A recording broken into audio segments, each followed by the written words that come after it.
राष्ट्रवादीहरूको आन्दोलन हो। त्यहाँ राजेन्द्र दाई धवल शमशेर दाईहरू आउनुभयो, उहाँहरूलाई स्वागत छ। राम्रो कुरो, उहाँहरूको त पार्टी छँदैछ नि, उहाँको त पहेँलो पिला रङको झन्डा छँदैछ नि। उहाँ त सदनमा सांसद हुनुहुन्छ त उहाँहरू त अहिले जानु पर्यो भने मन्त्री खानुहुन्छ।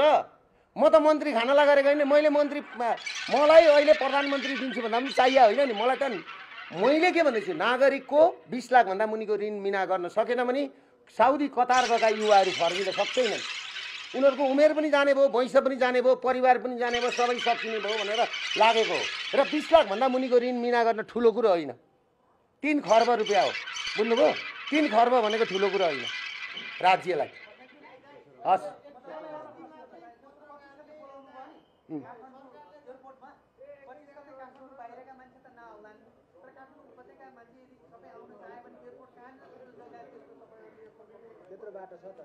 बाटो छ सब। त्यो दिन त काठमाडौँ बन्दै हुन्छ नि पुरै। 5 लाखभन्दा बढी मान्छे आउँछ। त्यही भएर त नेताहरू अहिले तस्करहरू भागिसके त।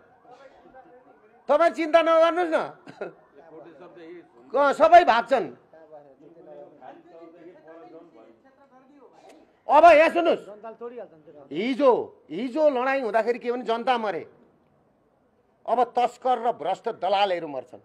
यो लडाइँ हो, बुझ्नु न कुरो। ल के भन्छ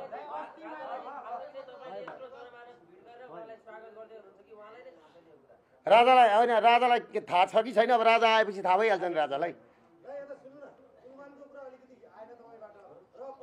यहाँ सुन्नुहोस् है, यो मन्त्रालयमा प्रधानमन्त्री केपी ओली भएदेखि नि दिनै पछि कुलमाल, अस्ति दिनै पछि रवि लामिछाने, अहिले दिनै पछि कुलमान मात्रै आउँछ।